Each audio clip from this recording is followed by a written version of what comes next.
हम जैसे छोटे राज्य, दक्षिण जैसे राज्य जहां जनसंख्या नियंत्रित की गई, उसको तो आप डिप्राइव कर रहे हैं उनके अधिकार से। उनके लोक प्रतिनिधित्व को आप नकारने जा रहे हैं क्योंकि आपका वहां राजनीतिक वजूद नहीं है। गलत काम करो, पैसे दे दो, नहीं तो ईडी भेज देंगे, सीबीआई भेज देंगे। वही साजिश इसमें होने जा रही है। आप वैसे राज्यों में सीटों की बढ़ोतरी करेंगे जहां आपका वर्चस्व है, और वैसे राज्यों में आप लोक प्रतिनिधित्व को समाप्त करेंगे जहां आपका वर्चस्व नहीं है। ये एक राजनीतिक साजिश है जिसको संवैधानिक ढांचा पहनाया जा रहा। नहीं, हम 25 में जनगणना करवाएंगे,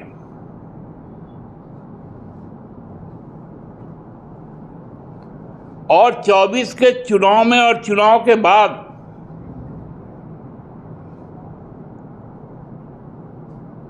उन्होंने कहा कि हम जातीय जनगणना करवाएंगे,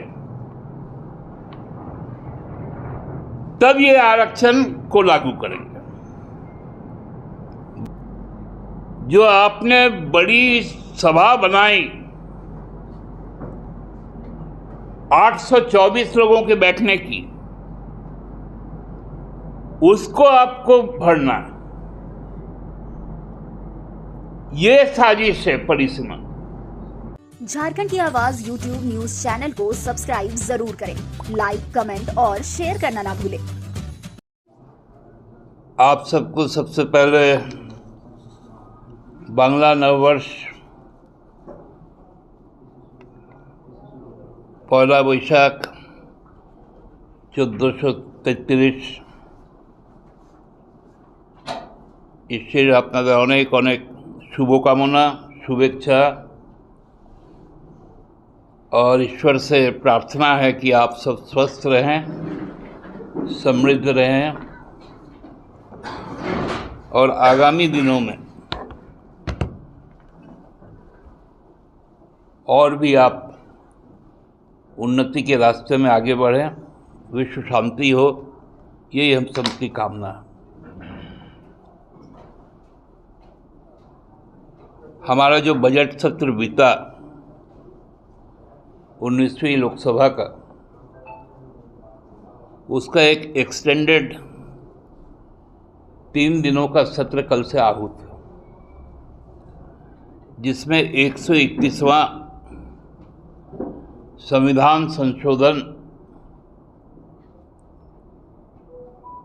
आने जा रहा है। बात आई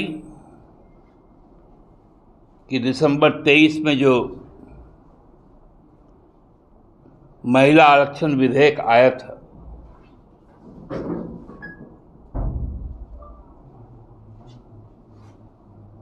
उसको 29 में लागू करने के लिए यह सत्र आहूत था, क्योंकि दिसंबर 23 में ही संविधान संशोधन करके इसका प्रावधान कर दिया गया था। पुनः एक और संविधान संशोधन का विधेयक आना, ये भयंकर साजिश का एक शुरुआत है।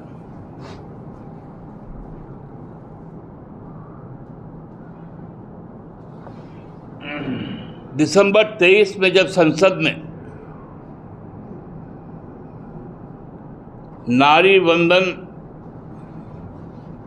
नारी शक्ति वंदन अधिनियम अर्थात महिला आरक्षण विधेयक, जो 33% आरक्षण की बात कही गई थी, उस वक्त हम विपक्ष में थे, आज भी हम विपक्ष में। मगर विपक्ष सत्ता में नहीं, लेकिन विधेयक के पक्ष में थे। हम लोगों ने कहा था कि इसको 29 तक आप क्यों ले जाना चाहते हैं, ये 24 में ही जब चुनाव हो रहा था तो आप लागू कर देते, मैंडेटरी हो जाता। हर राजनीतिक दल जो अपने जो भी उम्मीदवार देते हैं उसमें 33% महिलाओं को दे देते। लेकिन तब सरकार की तरफ से तर्क दिया गया, नहीं, हम 25 में जनगणना करवाएंगे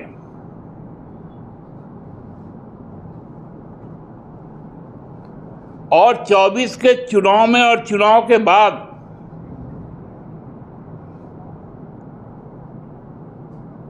उन्होंने कहा कि हम जातीय जनगणना करवाएंगे, तब ये आरक्षण को लागू करेंगे।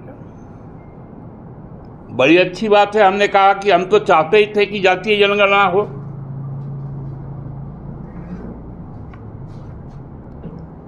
लेकिन 25 बीत गया, 24 बीत गया था, 6 महीना,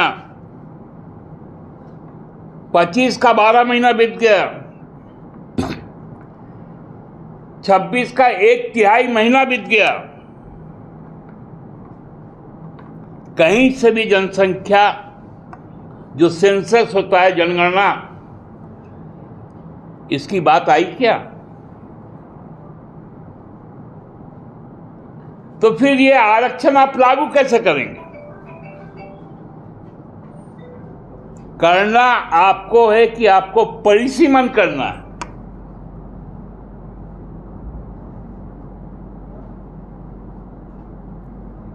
जो आपने बड़ी सभा बनाई, 824 लोगों के बैठने की, उसको आपको भरना है। ये साजिश है परिसीमन। महिला आरक्षण तो गौण है।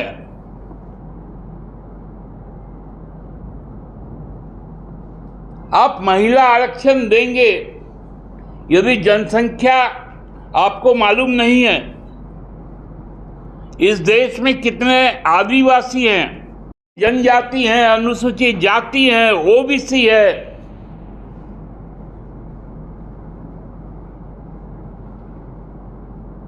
इकोनॉमिक बैकवर्ड है,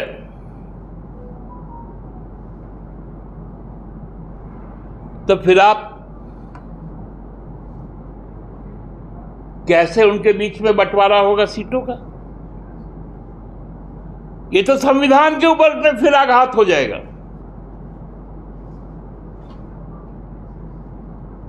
इसमें प्रादेशिक संतुलन बिगड़ जाएगा। हम जैसे छोटे राज्य, दक्षिण जैसे राज्य जहां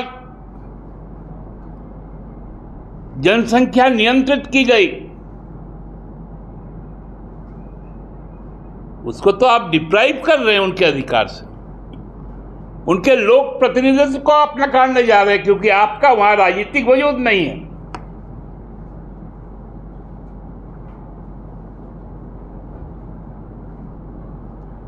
आप वैसे राज्यों में सीटों की बढ़ोतरी करेंगे जहां आपका वर्चस्व है, और वैसे राज्यों में आप लोक प्रतिनिधित्व को समाप्त करेंगे जहां आपका वर्चस्व नहीं है।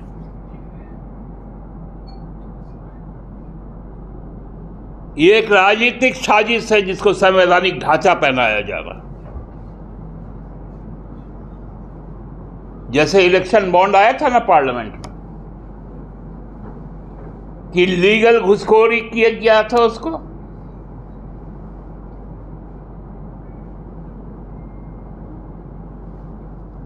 दाम दो काम लो, गलत काम करो, पैसे दे दो, नहीं तो ईडी भेज देंगे, सीबीआई भेज देंगे। वही साजिश इसमें होने जा रही है।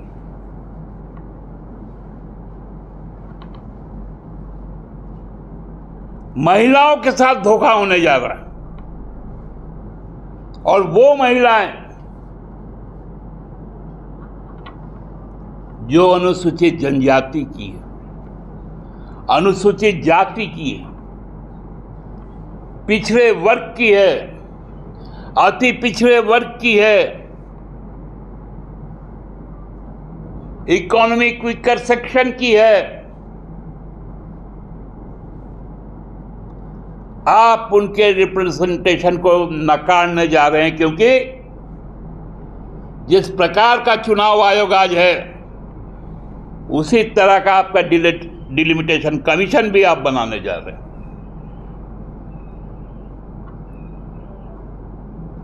आप एक एक बूथ मार्क करेंगे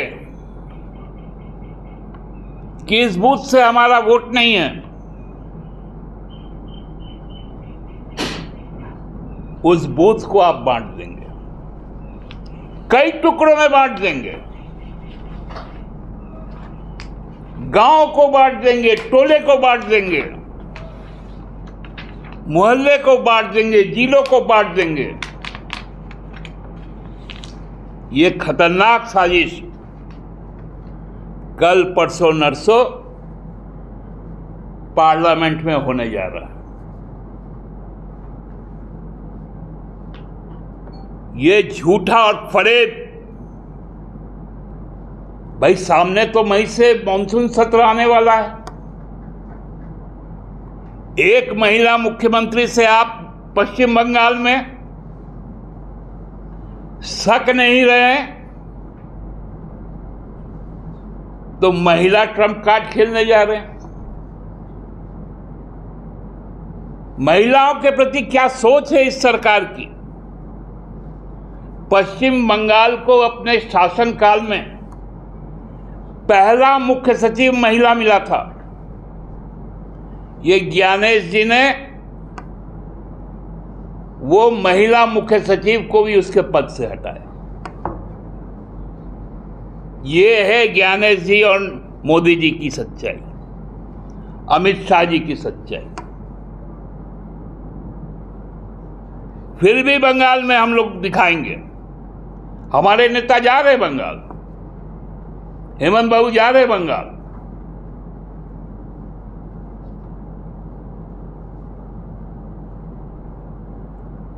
ये एक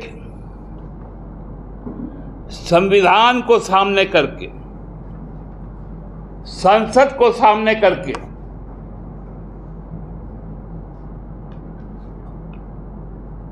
अपने बहुमत को सामने करके ये लोकतंत्र की हत्या करना चाहते हैं। और मैं आज विशेष करके आह्वान करना चाहता हूं, यदि चंद्रबाबू नायडू जी यदि ईमानदार हैं आंध्र के प्रति, तो आंध्र के साथ जो वंचना होने जा रहा है, तत्काल आप समर्थन वापस लीजिए।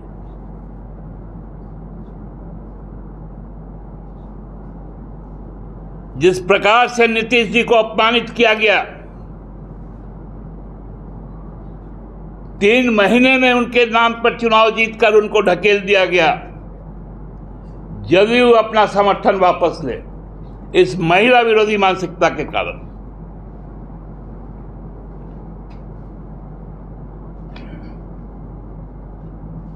और तब सरकार इस बिल को पास करके दिखाए। क्योंकि कोई भी यदि सचेतन आदमी होगा,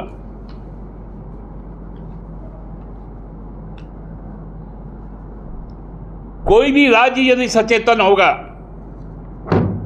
कोई भी नागरिक यदि सचेतन होगा, तो कल से होने वाले अधिवेशन का वो निंदा करेगा। और केवल तो अब हम लोग अपने विदेश नीति के कारण आज अपमानित है पूरे दुनिया में।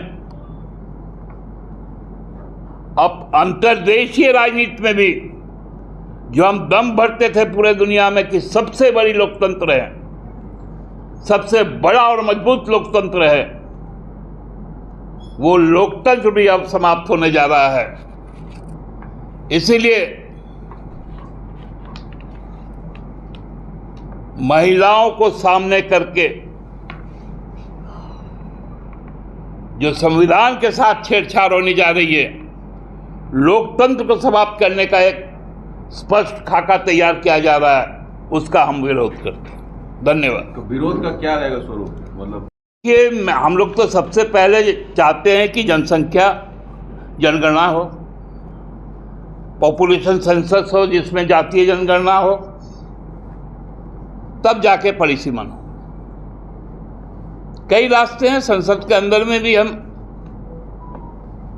इसके खिलाफ रहेंगे, सड़क पर भी रहेंगे। हेमंत जी कब से जा रहे हैं प्रचार करने? हेमंत जी संभवतः 18, 19, 20 को बंगाल में गए। मैडम ले जाएंगे। अब जहां जहां जिसकी उपयोगिता है पूरी सूची आ जाएगी आज।